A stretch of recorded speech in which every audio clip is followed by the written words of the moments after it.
Welcome to Behavioral Health Today, a podcast brought to you by the Triad Network. This podcast is designed to share trending topics occurring within the world and our communities and bring them a behavioral and mental health perspective. Welcome to Behavioral Health Today, a Triad production. I'm your host, Dr. Graham Taylor. My guest today is Dr. Amy Conrad. Amy is a pediatrician, mother, and founder of the Kinder Digital Pediatric Clinic, the only digital pediatric platform that connects families with their own pediatrician from anywhere, just a message away. Amy is also the podcast host of Ask Dr. Amy, where she empowers listeners with evidence-based science with attention to nutrition, mental health, and lifestyle information to create a happy and healthy childhood. Today, we're talking about intergenerational trauma and raising healthy children. Amy, I want to welcome you to our show. Thank you for having me. It's great to be here. It's nice to have you. You know, as we talk about this, let me just kind of notice yours is the only digital pediatric platform helping families connect with their own pediatrician, and you have your own podcast. And these are pretty unique avenues for a physician to get into. Share with us a little bit of a history that brought you into these. Yeah, of course. So for me, I think it all started with content creation. Before anything else, there was Ask Dr. Amy, which I started in medical school. I worked for Khan Academy at one point and made videos for them. Oh, yeah. Yeah, right? I actually still love Khan Academy. They're phenomenal. Yeah. And I saw the power of education in this format. And as I became a pediatrician through the training process, I noticed in my day-to-day work, I rarely have time to really talk to parents the way I would like to, in depth and explain things. And also there's a lot of repetitive questions. And I just thought I'd be able to answer once and for all. I started pivoting my YouTube content towards questions for parents. I mean, to this day, content creation is still a big part of what I do because I think parents out there need and deserve good resources. So these days we can all Google and find a lot of things, but things that are actually helpful and evidence-based and trustworthy, but also understandable and relatable, there's actually not a lot of that. So that's where my podcast is today, Ask Dr. Amy, same with the YouTube channel. And from there, I created the digital pediatric company because I thought, let's take this one step further. What are we missing in pediatrics that can actually provide better care? And again, it comes down to the connection with families. So that's where I started. I want to be a resource for parents. I think that's excellent. You know, I think sometimes the appointments that we can have with our physician sometimes isn't as long as any one of us would like it to be, just because of the nature of how it works. And I love the idea of kind of backfilling and filling in some of the necessary information that people can go to and have as a resource that can really be a benefit around that. You also mentioned something that relates to intergenerational trauma, our topic for today. But you talked about your focus on the family and what's gotten you to appreciate that component of healthcare. I think that pediatricians all intrinsically know that this is family-based medicine, but through actual practice, it becomes obvious that first, nothing changes about a child's experience or a child's health without involvement of the family, that it's all interdependent. And especially when it comes to the mental health aspect, I found that awareness on the part of the parents of how that relationship is really more subtle and more involved than we would be led to believe, that things like trauma and the kind of mental environment that we're raising our kids in make a huge difference. So over time, I found myself, especially through Kinder, having the one-to-one personalized relationship with the families, I found myself becoming almost a counselor for parents, that so much of this is actually in our heads, and the way that the more we can understand ourselves, the more we can kind of control or at least have awareness into what we're doing for our kids. So I think that all pediatricians would tell you that it's about the family, it's about the parents, but I think that we need an even greater focus on helping, in the day-to-day life, helping parents realize how much of their self-understanding is crucial to this process. Yeah, I think that's good. I love the idea that as a physician, you're conscious of and sensitive to this construct of trauma. And we're going to be talking about that in just a few minutes, and its potential role, in the lives of the people that you're seeing. What caught your attention initially about trauma in the lives of your, wee patients, and also share with us kind of a growing appreciation for the reality of intergenerational trauma. Yeah, so it's actually in some of the childhood development psychology literature, in the book, The Trauma of the Gifted Child, is where I started to encounter this trauma-based narrative where the things that we are observing in kids can actually be traced to, when we say trauma, we are likely to think of really dramatic things that happen, which a lot of times they do happen. But from a child's perspective, in the context of what their brain needs as it develops, trauma can be very subtle as well. Yes. So once I started reading in the subject, I saw how the minor tweaks in our environment can really make a huge difference in the childhood. I like that idea that there are different ranges. I think, often we've done a lot of trauma shows with the podcast here and talking about kind of the big T traumas and the little T traumas. Right. Neither one any less important or potentially more severe in one's life, but the big T traumas are often the ones that are easy to see. And we'll talk about some of the things that you've noticed that can be very impactful and oftentimes easier to see. We might even call those kind of like the 9/11 Yes. traumas, or the kind of Vietnam, and those are real and they are significant and need work. But sometimes maybe kind of the softer signs, or kind of the little T traumas, are more relational in nature. And that tends to be more the transgenerational transmission of these traumas, isn't it? What are some of the things that you see in the lives of your patients that might be indicating trauma possibly being a part of their lives that you want to address? Absolutely. So I think that what I'm observing with this generation, my generation of parents, there's a lot of pressure, there's a lot of anxiety.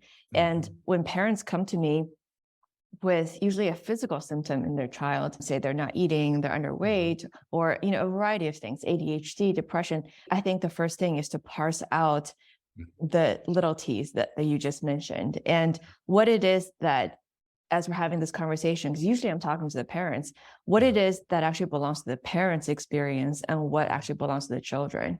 And bring it back to the child's perspective, what we know about developmental psychology, and the young brain is so different from our brain. And as psychologists, I'm sure a lot of your work is with the subconscious, later finding and healing those things that happened. But in early childhood, we're actually establishing the subconscious and what actually happens in that process. So understanding that kids need security above all else. They need security before they even understand their need for it. And that security is actually not just physical security, the way that we're thinking of it, but in things like having a responsive parent, which for babies can be as subtle as facial expressions that respond to in real time what they're feeling, what they're seeing. So knowing how minute and subtle these signs are, I started to see the relational quality between the child and the parent.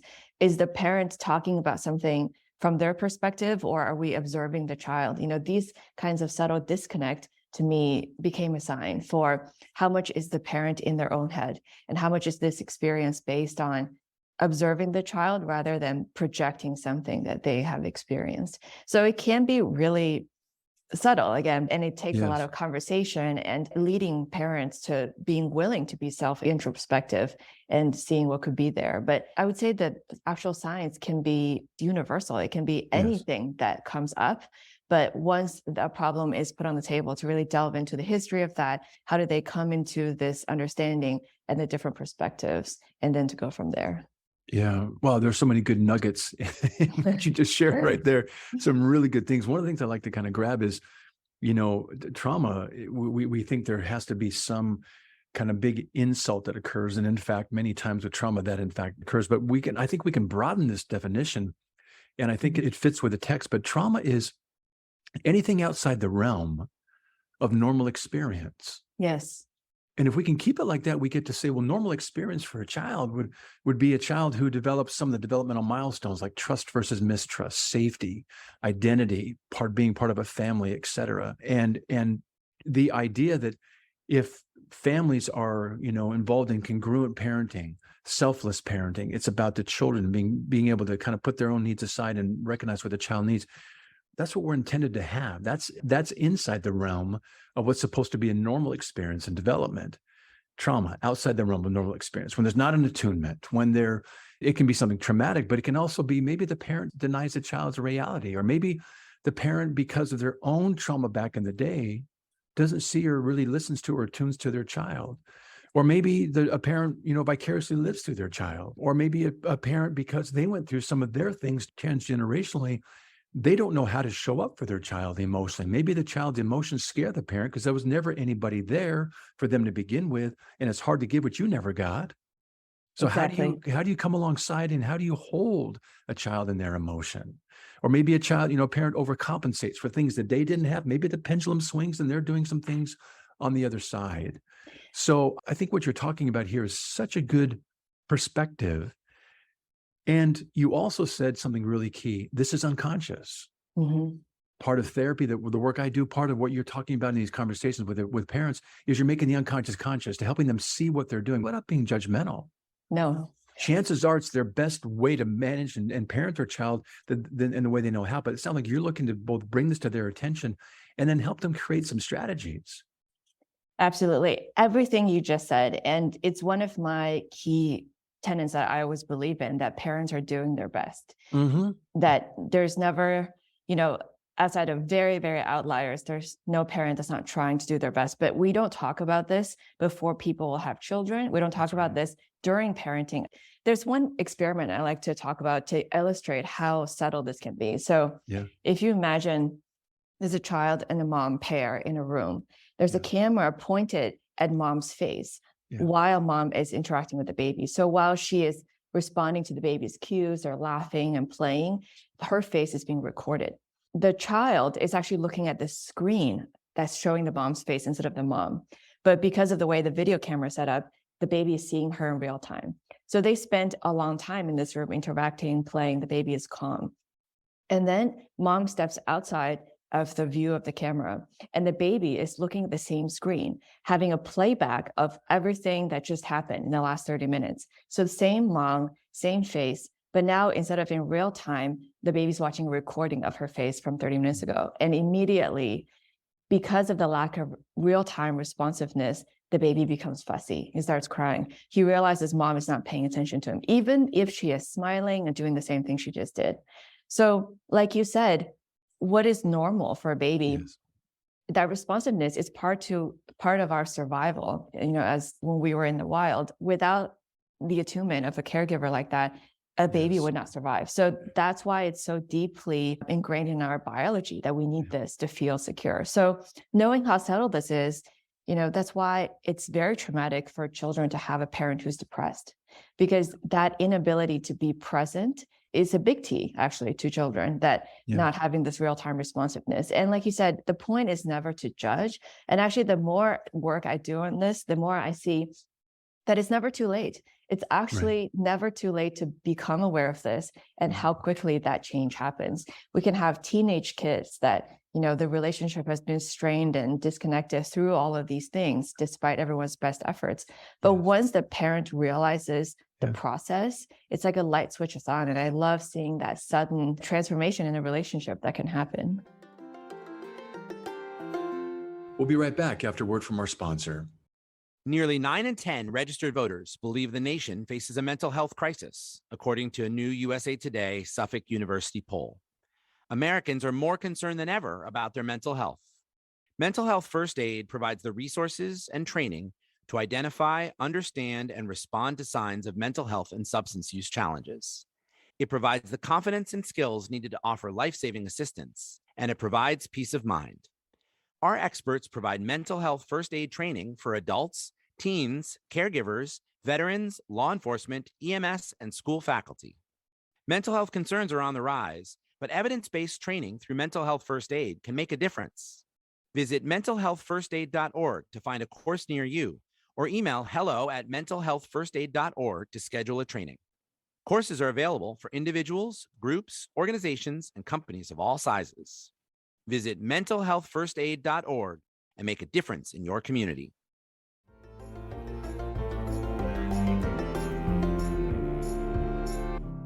What you're describing is something so relational, and we forget sometimes that we're created to be relational beings. That's where our identity, our security, everything gets formed.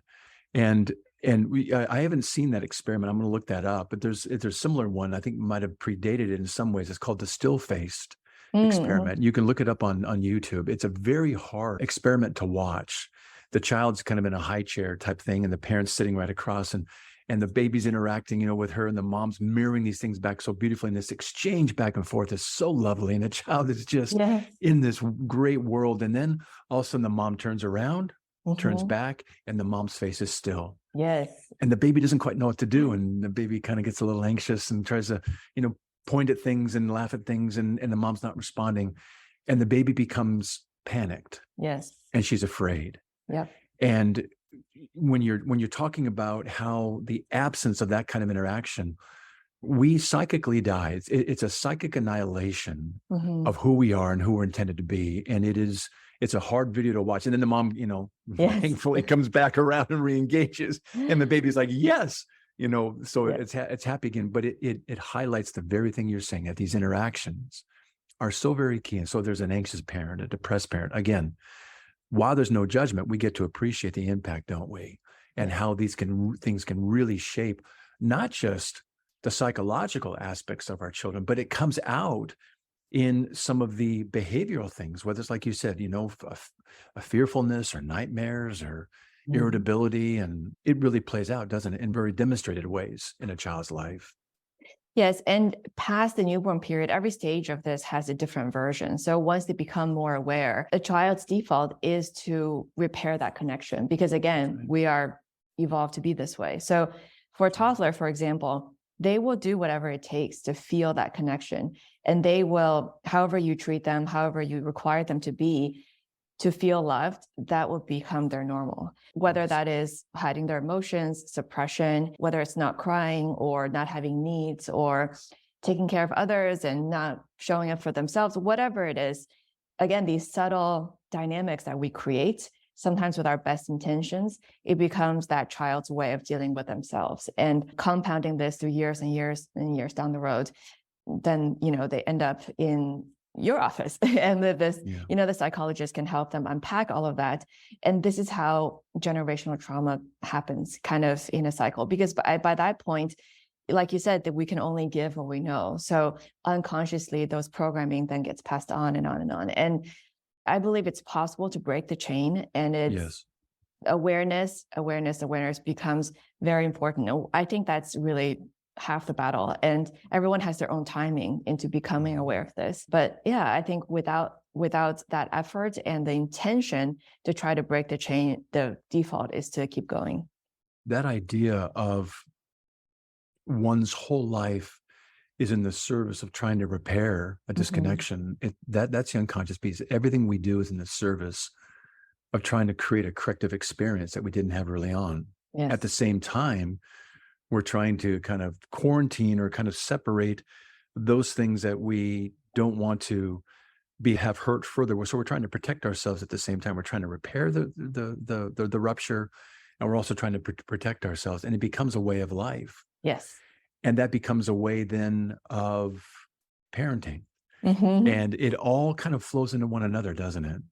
Yes. And, we all say, oh, I'm turning into my parent. It's in a way, it's humorous, but there's truth to that as well.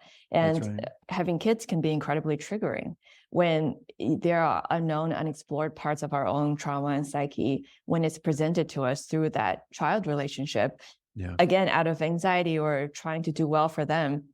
The projection then perpetuates the cycle where we're not seeing the child, and that reiterates their trauma, because whatever it is that's right, is the filter between our experience with our kid, that is separation as well. Yeah, that's exactly right. And that separation piece is where all these things develop.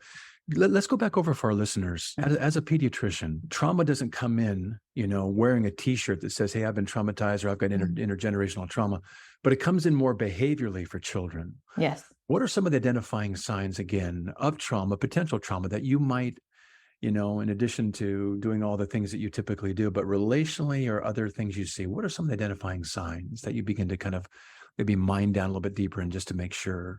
I think when things come up that I can't find a physical cause for example, if the parent comes in and tells me something as simple as my child is not eating, but we put them on the scale, put them on a growth spurt, they're growing okay, and I'm not seeing any physical signs, then that's where we take into account the mental side. What is beneath the anxiety of not feeding the child well? What's under the anxiety of everything in their experience as parenting? So oftentimes the stories do come up, if the parent has experienced the traumatic things that they can talk about, things like, I don't know, divorce, PTSD, any kind of stress, natural disasters, COVID, the things that they have gone through.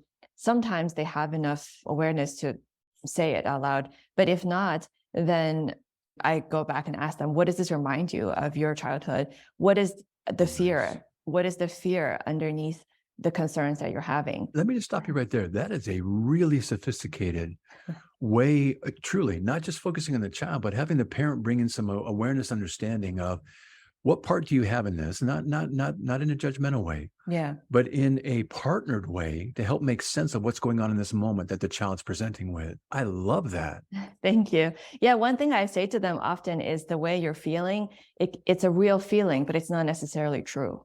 That's right. That you really feel this way, and this fear is real, but where does it come from? Because, and I help them see that sometimes it's not based on reality. And then what does this fear do to your relationship with the child? What is the rupture or the repair that is happening or not happening because of it? So I think that most of the time I find parents very willing to, sometimes they're not, and they're not ready, and that's okay. But and then at some point, I feel like many are open to considering, what is this reflecting back on me? And it can be kind of a relief, actually, to understand that the thing that is so anxiety provoking to them, there's another dimension, there's another possibility of considering it.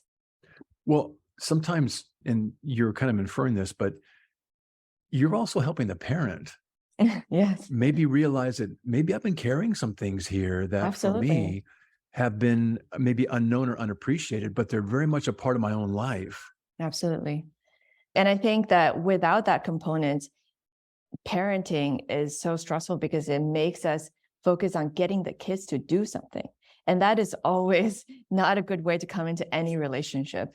And, without the boundaries, we talk about boundaries, and it's important to have boundaries with the littlest kids because they need to be respected and treated like their own person. But it's almost impossible to have that separation of boundary without realizing how much we bring of ourselves into this process.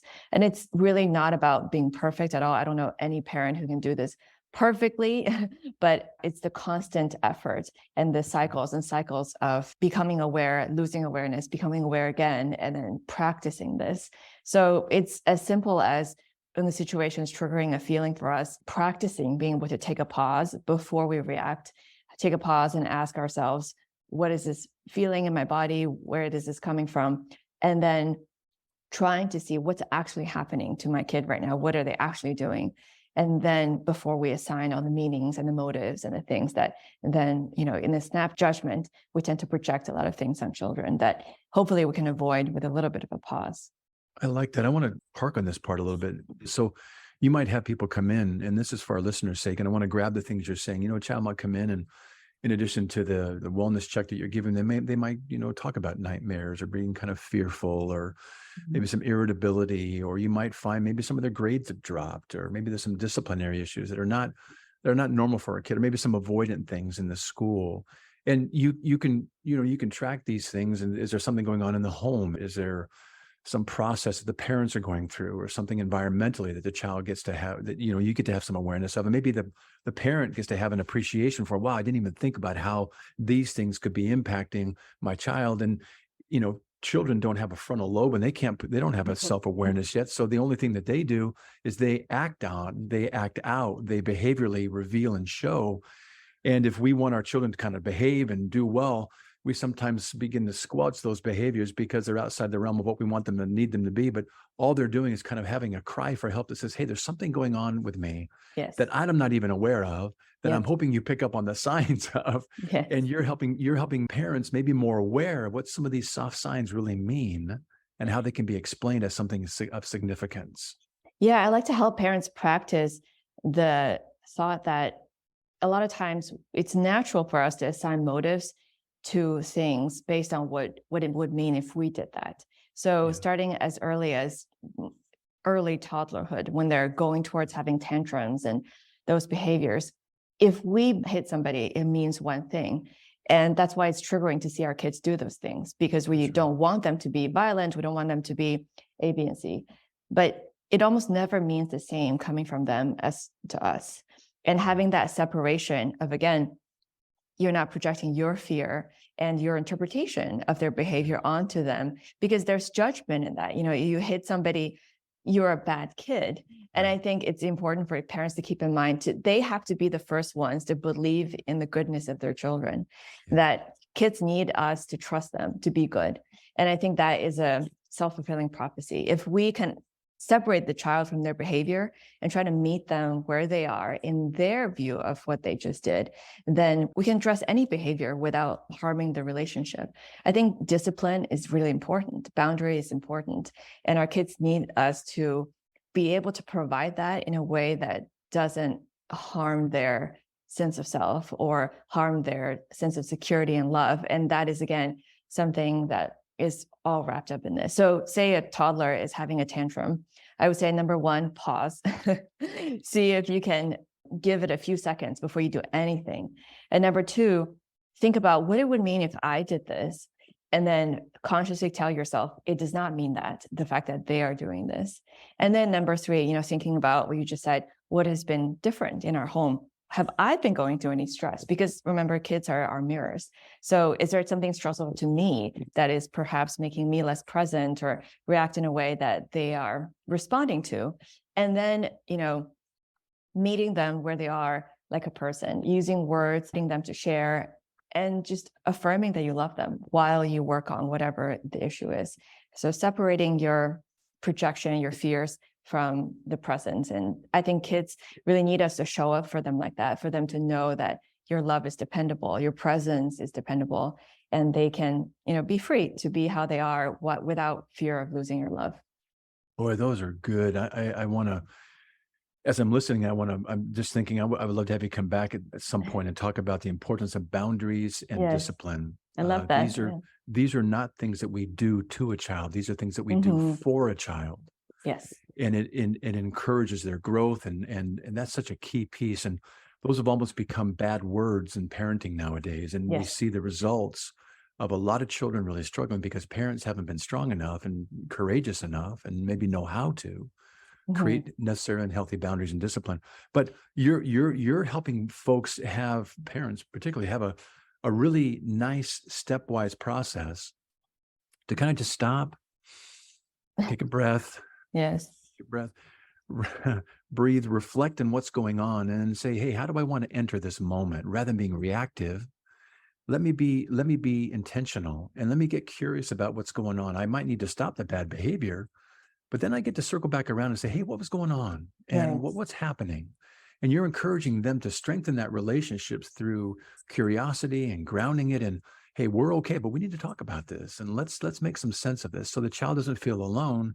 And the parent is coming at it in a way where they're managing their own anxiety about it and reactivity to it, but also helping the child maybe get a little curious to us, what's being expressed in this behavior that I'm seeing. Absolutely. And this whole process is it's very hard if that's not the way that we were brought up.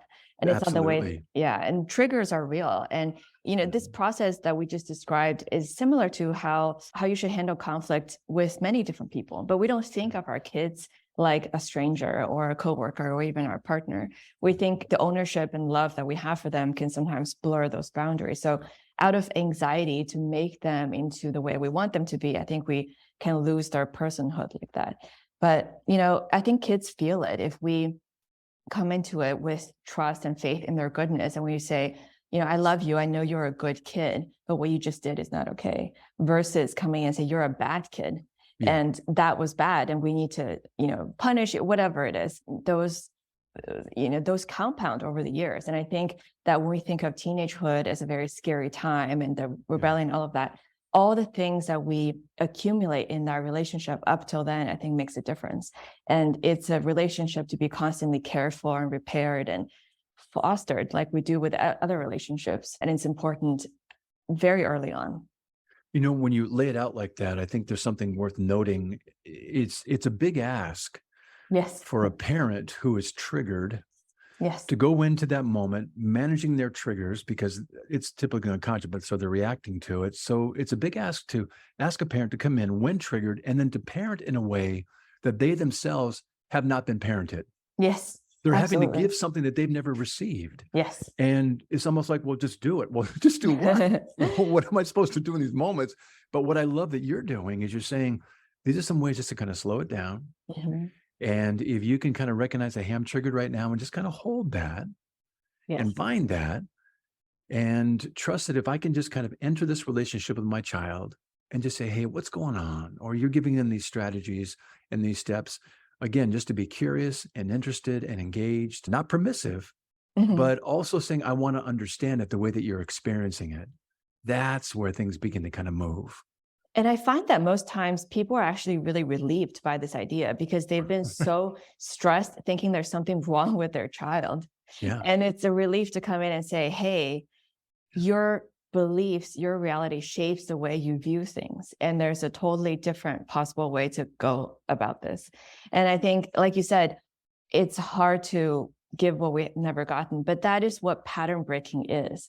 And I tell them it should be uncomfortable and it should be awkward and you're going to stumble. And we all, we're all in the same boat here. It's not unique that good communication is not natural to us for most of us, because that's just not how our society has been. But I think also the thought that giving kids this intentionally, it's just like giving them a better diet than you grew up with, sending them to better school than you could. All of these things, it kind of fits with that universal desire to give our kids the best thing. And I find that most parents, once they understand there's this dimension, it's almost fun to explore, what could this mean other than the way I've struggled with it so much? Yeah. I think most parents want their children to be better off than they were. Yes. I think they want to have them to have things that they didn't have. And you're talking about ways that we can kind of help them unlock that, managing their triggers, maybe learning some new strategies to talk, to give what they never got.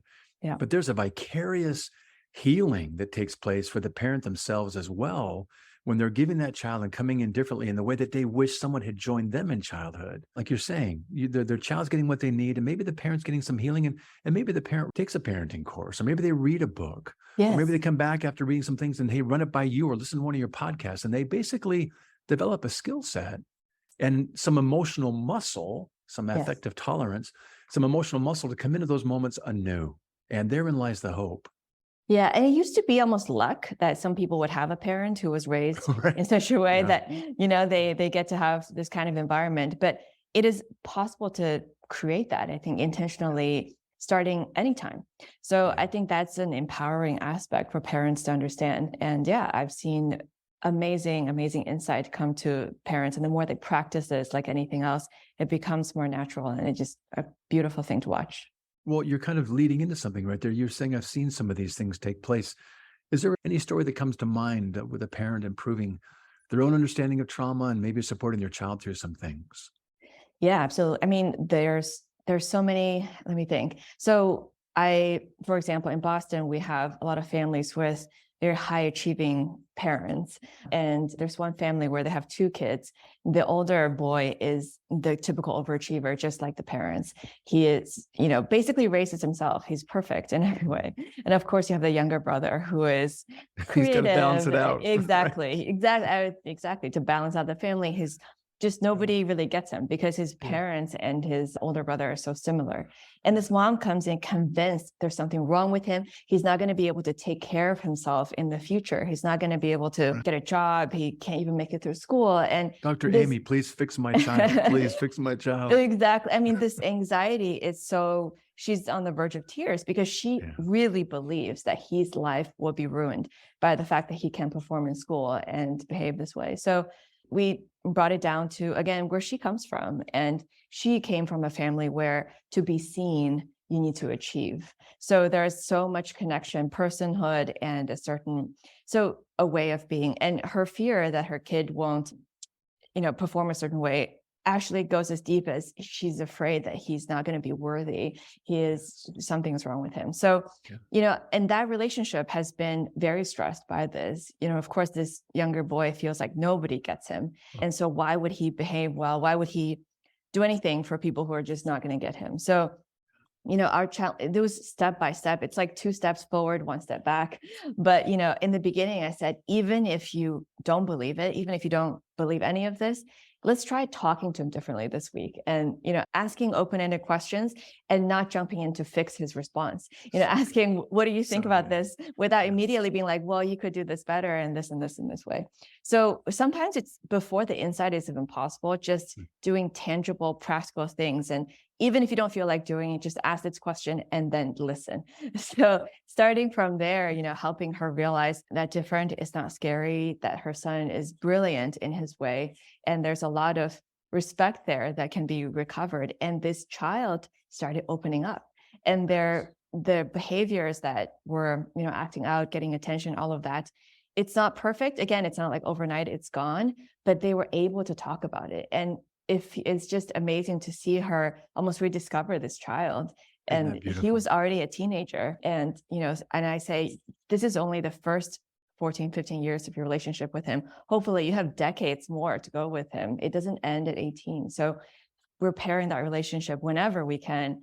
I was very happy to have seen the progress they made. A couple of things come to mind is how much trust you develop with those that you're working with, for them to allow you to pause with them and to suggest, hey, what if we just tried this? Let's just trust this process. It might be kind of new and maybe it's kind of ethereal here. You got quite not know quite what it is, but if you could just trust me, just try it. Let's just see. And I love that piece. I also, as you're talking about this child, I very immediately went to 3 decades from now, that child's going to be in my office, working through this sense of I'm not enough. Yes. I'm never understood. I can't be seen. And his whole life would have been shaped by that. And we would work through it, but he's got to repair and do the kind of the rehab on these early interactions and this sense of self that comes out of these interactions, the parents not meaning to hurt him, but not knowing how to engage with him in a way that can discover who he is uniquely. And that's what I love that you're doing very early on,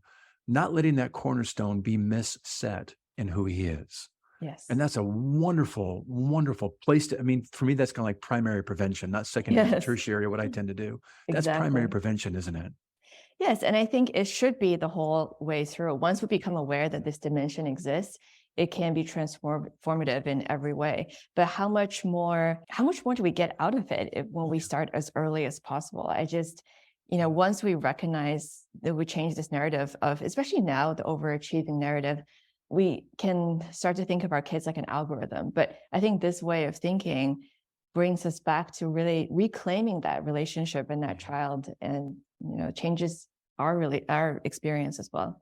Yeah, and we, again, we're relational beings, and you're providing this foundation upon which to have the best opportunity to have the most rewarding relationship between a parent and child. We're going to have it our whole lives, whether we want it or not. Yes. Even the gnarliest parent-child relationships, they are still seeking each other out. I see it all the time. Yes. But if we can build it on these positive engagements and this shared understanding and knowing, what a wonderful foundation. So, well, I would love our listeners to learn more about you and the intergenerational trauma that you're talking about. Ask Dr. Amy podcast, Kinder Digital Pediatric Clinic, more about you and your work. Give us some resources for them to do so. Absolutely. So you can always find me at Ask Dr. Amy. The word doctor is spelled out on every platform. It's the same. So on YouTube, anywhere you listen to podcasts, you can just search Ask Dr. Amy. My Instagram is Ask Dr. Amy, and my website is Ask Dr. Amy. I've tried to make it easy. I like consistency. That works. Yeah. So that's how. And then, in terms of intergenerational trauma, one great resource is on Instagram. There's a psychologist, Dr. Nicole. She's at The Holistic Psychologist, and her entire page is full of these resources and helping people unpack what they experience as children, what the patterns are they're experiencing today. So I learned a lot from her as well. So that was a great resource. Really good. In fact, some of the things I read off today came from just a reminder from her site, the holistic psychologist. It's really a good site too, as well as yours. So thank you. Well, Amy, it's been wonderful to have you on the show today. I really enjoyed the things you're sharing, and thanks for what you're doing in this primary prevention way, and just helping people not just be experiencing good health, through in their children, but also really focusing on allowing them to have something that a lot of folks don't know how to engage or encourage, but that's for them to have the best relationship that they possibly can within that parent-child relationship. So nicely done and great to have you with us here today. Thank you so much for having me. Yeah, I see us all kind of working towards the same goal. Health is connected, mental, physical. So my work, your work, it's all on the same continuum. So great. Yeah, thank you for having me today. Great to have you here. I also want to thank you, our listeners, for joining Amy and me today. It's always great to have you join us. I want to remind you that our episode today and its resources and all of our other shows can be found on our webpage at triadhq.com/BHT. So check out our webpage, triadhq.com/BHT, and explore our archive of podcasts and other resource materials. Thanks again for joining us, and we'll look forward to having you back with us next time on Behavioral Health Today. We appreciate all the support from our community, and if you like our show, one of the best ways you can support it is by giving us a 5-star rating and leaving a review. Behavioral Health Today is a podcast part of the Triad Network, all rights reserved.